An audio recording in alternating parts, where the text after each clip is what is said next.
Hello and welcome to Network. My name is Siphumelele Zondi. Now, we went to Soshanguve outside Pretoria to find out how citizens feel about free Wi-Fi in the township.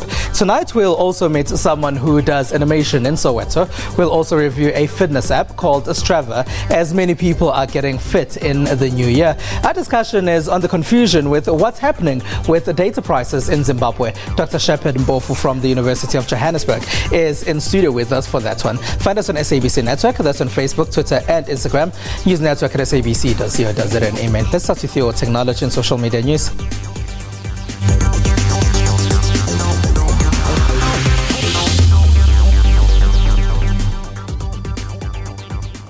Residents of Soshanguve outside Pretoria say they're happy with the free Wi-Fi they're getting. Some have used it to start internet businesses, while others do research for various purposes. But they say criminals are now targeting those who sit at these Wi-Fi hotspots.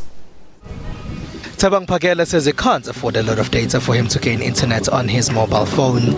He says the free Wi-Fi provided by the city of Tsakane has helped ease the burden of agonizing over expensive data. Tabang, like other residents of the township of Soshanguve, gets half a gig of free internet a day. I use it for information in terms of if I want to do research. I can also use it for downloads, for music, entertainment. So I could say Wi-Fi, you can use it for many things. But he can't access this Wi-Fi from home. He has to walk to the next road for him to gain access to it. Melody Mazibugo also can't connect from home. She too has to walk to the nearest Wi-Fi spot in a different part of the township. Melody says Wi-Fi has helped her start her sneakers business on Facebook. I was broke, so I had Wi-Fi. So okay, I can't afford data on a daily basis, so I would go and visit my friend and then check out some things online which were interesting. So I found out there were businesses being run online, and I was like, okay, I actually sell techies and I can't go door to door. And I was like, okay, let me try this online thing. And it worked, and yeah, ever since I've been getting customers almost every week. And Mvelo Masugu comes to these public Wi-Fi hotspots in the township to do research that helps him with his university work. I use the Wi-Fi here in the township for many things, especially for schoolwork. It just makes things faster for me. But they all have to leave before it gets dark. These hotspots are a target for muggers. I almost got robbed. And that the person who saw me there maybe was a bit scared actually. He was attempting to rob me. And then I was fortunate that I really thought that no, that's it, my phone will go. So I tried to abide with the guy. So I tried to give him my cell phone. No, that guy just let go. I was fortunate. I actually walk for like 20 minutes to come here. And I live in a very unpleasant place when you look at it. It's like a hostel, and you need to pass through that. So my cut-off time is basically 5:30. After 5:30, party's over. The police say there have been cases of mugging around Soshanguve Wi-Fi hotspots that have been reported to them. And we normally get reports during the night. That's when they get mugged. That's when they get robbed. So yes, we've had such. Because of the muggings, some people choose to pay for their internet. Owners of the IT cafe opposite Tsakane University of Technology's Soshanguve North Campus say free Wi-Fi has helped them. They say it's increased internet awareness and the number of people that browse the internet. But because of muggings at Wi-Fi hotspots, the IT cafe remains busy. Owners of another internet cafe in the township, the Golden Gate, say it's a different story for them. They say free wireless internet has taken their customers away. Before there was no Wi-Fi, so we were coping with it. But then, unfortunately, the Wi-Fi came. Then everything started changing. So we dropped down, as I was saying, business was not too good. People like Tabang say they'll continue staying away from cyber cafes and continue to plan their times around Wi-Fi hotspot to times of the day that feel safe for them in order to avoid criminals. Police say they will try to help. We are currently working hard to deploy different sector vehicles so that they can patrol around these Wi-Fi hotspots, schools and the community at large. So we are trying our level best, but it would be advisable for students and anyone who's using the Wi-Fi hotspots to use them during the day, because obviously, or rather it's not common where people would get robbed during the day. So use them during the day, and when it's at night, or rather in early hours, avoid to be there. As Wi-Fi was an initiative of the previous ANC administration that ran Tsakane, some have expressed worry that the new DA-led coalition in the city will end this initiative. But when the new mayor of the city visited the SABC, he assured citizens that Wi-Fi will continue even though he is unhappy with how the contract of rolling it out was awarded. We need to have a wider coverage. We need to have a speedy service that should be given to our people.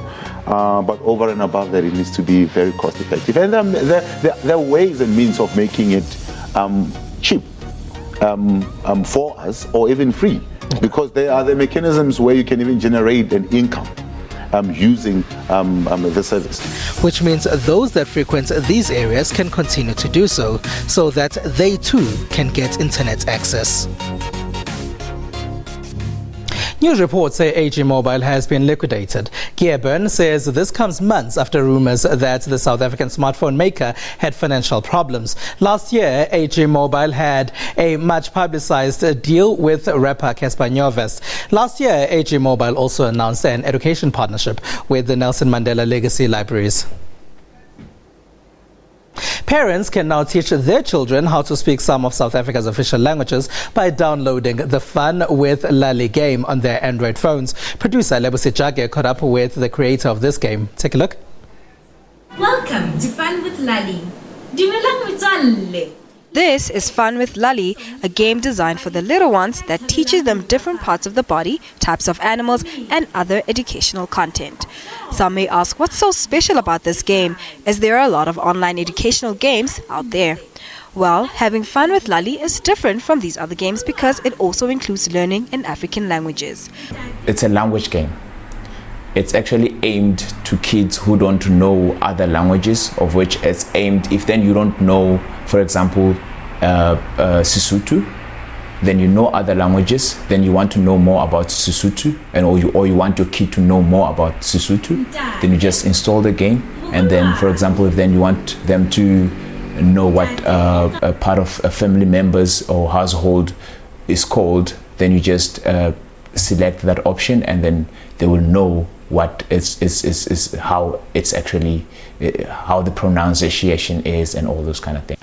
Not only has he created a fun educational game for the kiddies, Oscar is working on another one that brings awareness to a notorious drug called Nyaupe.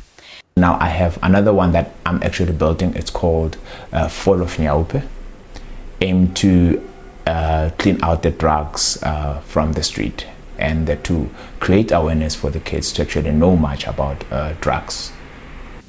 Being a young game developer himself, Oscar added that his main aim is to build an academy that'll teach other young South Africans to be animators and build their own games too. Fun with Lali is available for free download on Android's Google Play Store, but is not yet up on the iOS App Store. The Fall of Nyaupe game is yet to be released. European leaders call for strict robot regulations, and a 14-year-old boy scores big with India's western Gujarat state for his anti-landmine drone invention. These are some of the stories that made headlines in the rest of the world.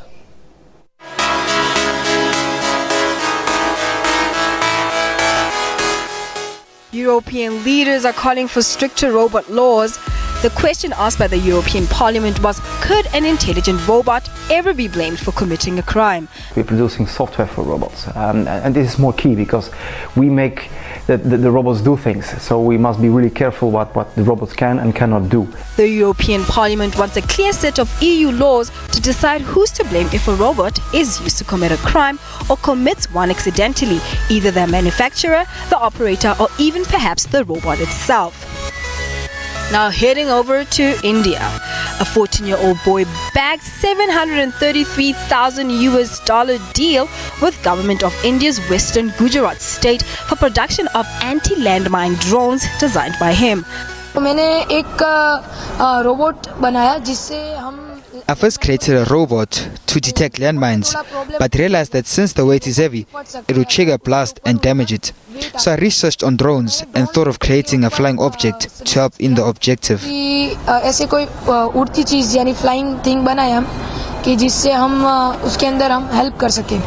Zala said he designed the device to help armed forces in detecting and defusing landmines. Every year, scores of soldiers die due to landmine blasts or while defusing them manually. And off we go to Cuba. US tech giant Google on Thursday presented 2 cultural initiatives in the Cuban capital as it makes inroads to expand internet in the Caribbean country. It's such a pleasure for us to be here and to celebrate these Cuban arts and cultures. And it's part of our mission really at Google, not only to use technology to make information accessible to everyone, but also to make art and culture really what makes our own cultures, communities and histories come to life. Cuba has traditionally balked at allowing US companies to participate in righting the country, citing national security concerns.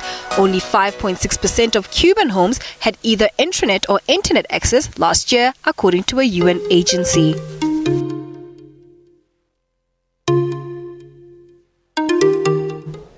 SABC Network on Facebook, Twitter and Instagram. News network at sabc.co.za and email. After the break, we chat about Zimbabwe's data costs with Dr. Mbofu from the University of Johannesburg. Stay with us.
Welcome back. It's SABC Network on Facebook, Twitter and Instagram. Now, Zimbabweans spent the last week fighting possible data price increases. Then, at a twist of events on Thursday night, Information Minister Supamandiwanzira announced that this increase wasn't happening anymore. This after he had faced angry tweets from people when he tweeted he had been on holiday when they asked him about it. Now, to make sense of what's actually been happening with tariff hikes in Zimbabwe is Dr. Shepherd Mbofu from the University of Johannesburg.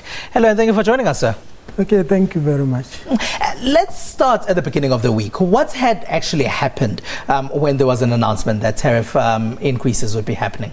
So what you have, maybe probably in the simplest possible terms, you have 3 boys on a cliff trying to jump into the river, and they say on a count of 3 we're all gonna jump, but on a count of 3 only one jumped. That's yet 3 networks that had agreed to up the prices with the agreement of the minister and porters, but only one service provider did increase the prices. Which minister would this be? Would it be Supamandiwanzira? Supamandiwanzira, yes. This was agreed last year in around December. So you're saying they all agreed to do this, but wouldn't that be seen as some sort of price fixing? It could be at some point, because these guys in the minutes that have been leaked to the public, you find that it's the preamble to the minutes actually says they are meeting in the insistence of the minister and porters. So it suggests in a way that they met, the 3 of them, with the blessings and under the request of the minister and porters also. So when you say that one of the guys jumped, so who jumped and who didn't? This is Econet that jumped, and Econet is privately owned, and the other 2 are owned by the government. So Econet is the one that increased and then, or said they would be increasing, and the ones that are owned by the government decided that they will not to. And then Econet took the knock and pretty much the attack from the public for it. Well, Econet actually increased the tariffs, and the other two didn't increase. And then people got angry at that because they were inaccessible, most of the price. There was actually a risk of pricing most consumers out of the internet. So people started complaining to Econet, and Econet is a history, well, maybe all of the service providers have a history of actually stealing some money from the customers as airtime, and now they're increasing the tariffs. So people started telling Econet that they are moving to other service providers. Some started saying they're going to switch to roaming, those with South African SIM cards and the like. So they're going to start switching over. And if you are saying that they haven't been accessible, and you're saying that some people were pretty much toying around with the idea of roaming when South Africans have been complaining about expensive data themselves, but what is inaccessible to most Zimbabweans? The economy is currently not doing pretty well, and it's a dollarized economy, which is quite expensive for many people. And you will notice that Zimbabwe actually is number 3 in terms of the most expensive data in Africa. South Sudan first, Swaziland second, third is Zimbabwe.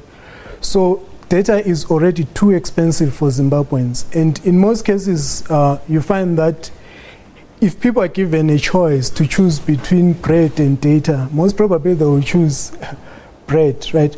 And then the service providers, again, used to give data bundles that you can access internet at a far less cheaper rate for a day.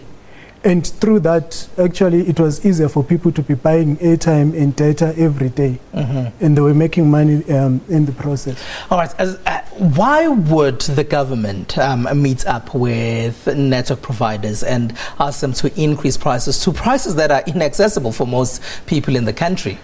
Econet is one of the companies that is doing well, probably doing better than the government in terms of revenue generation.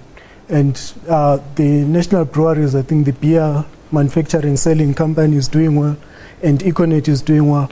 And Econet actually claims to be the only one that is paid the 137 million, which is 1.5 billion rand license fee. And this is a cash cow for the government. The government gets revenue from that. And therefore government becomes an interested party because they're going to get a government. And with what is happening in Zimbabwe, where government monies could be used for ZANU-PF projects, it's benefiting both the government as a standalone entity, if anything in Africa like that exists, and also ZANU-PF as a political party benefits in the process. Last year, there were issues with the internet in Zimbabwe, specifically social media, when Portraits, for example, said that people who misuse social media might have to face the wrath of the law, whatever that could mean. Do you think this could be linked to that? Some people have been suggesting it could be linked to that. It's a twofold scenario. One is economic, because the network service providers are going to gain if they hike prices, right? And prices, they are claiming prices are low, which means it's not enough for them to do research, to innovate and bring new products into the market. And secondly, the other problem that you have is political, right? Where people use social media to communicate, express their feelings, and sometimes to organize protests against the government. When there was a shutdown of internet, mostly WhatsApp and the like, it was because it was during the protests, this flag, Tajamuka, this gown, and the government has accused this, especially Econet, for enabling protesters to actually use the internet, which is so could this then be, as you say, that the government wasn't happy with Econet for enabling users to continue tweeting against the government? Could this then be seen as a way to make Econet and the other network providers to disable them from using social media, citizens that is? It could price out a certain number of citizens out of the internet. That's the net effect For instance, for $1 recently, for $1 a day, which is like 13-14 rand, you can get 1 gig, right? And that's enough for a day for you to do anything that you want and write anything. How much is that gig again? $1 a day. These are promotions. Okay, $1 a day. But for Zimbabwe, it's $30 per month for 1 gig, which is almost 340 over 300 rand, yeah. Right, that is the normal per month. But for a day, which is kept maybe 24 hours, $1 for a gig. And this is actually, it runs through promotions, and it has actually enabled Zimbabweans to participate in social media interactions. I mean, it's a story with so many sides to it, and unfortunately, we can't really unpack all of them right now. Thank you very much for joining us. Thank you so much. All right, Dr. Shepherd Bofude is with the University of Johannesburg. Now, we caught up with a band member of Kenyan multi-award-winning band Sauti Sol's Bienami Baraza. He told us what his favorite technology is. Bwana ni mwokozi wangu, tena ni kiongozi wangu, ananipenda leo kuliko jana, baraka zake hazikuishi, si kama binadamu abadilikie. Hey, my name is Bienami Baraza, and my favorite innovation has to be Bluetooth. I love how Bluetooth bounces off devices. I love how I can watch something from my phone on the TV. I love how I can bounce something from my phone to a speaker, how I can send like stuff from me to my friends. Like, I think Bluetooth has really changed the game.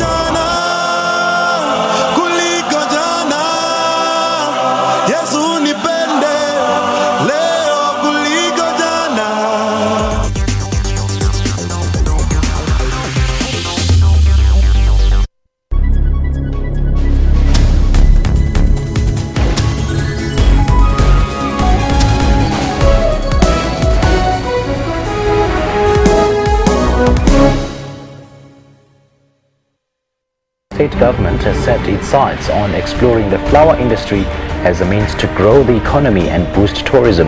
We must put a budget for the flower and grow the economy of the Free State. It's very good advertising for Paris. What a wonderful, wonderful place to be in right now. The KwaZulu-Natal Fashion Council has launched a project to grow the fashion industry. It will showcase young designers' clothing ranges and ensure that it ends up in retail stores. I remember starting making clothes when I was still quite a child for my dolls.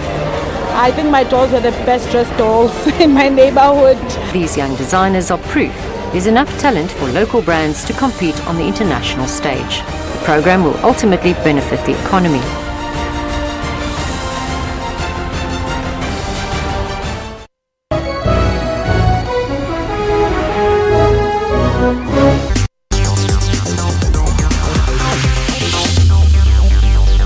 Welcome back. Now, a lot of people are getting into shape at the start of the new year. So we decided to review an app that can track progress when you are working out. It's called Strava.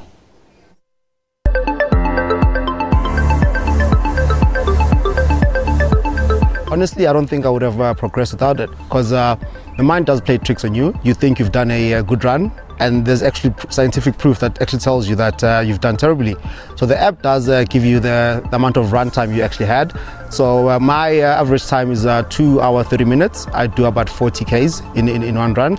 So I've done, the best I've done is 2 minutes 32, and I can build on that. If I can shave a second of that, I've done well. And the app tells me that actually you've saved a second.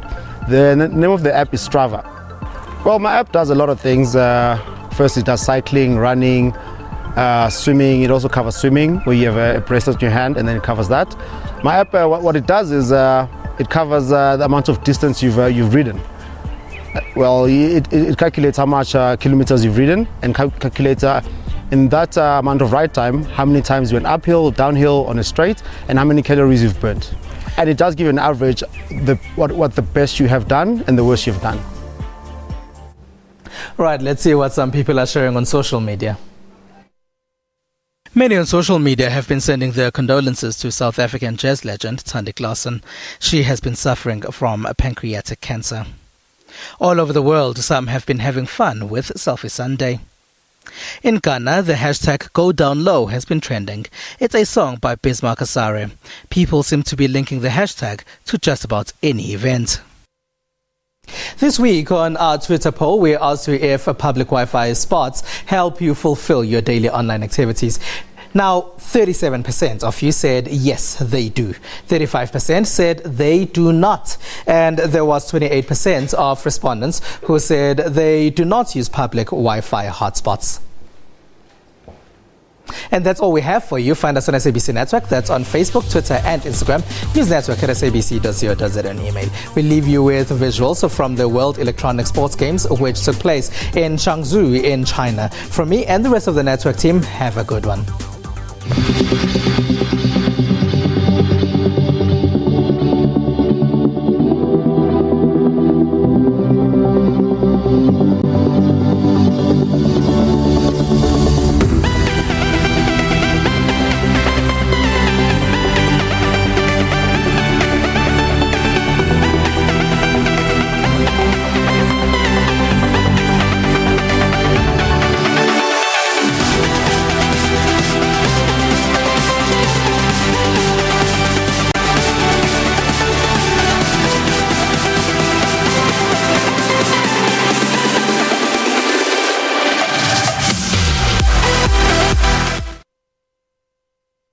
State government has said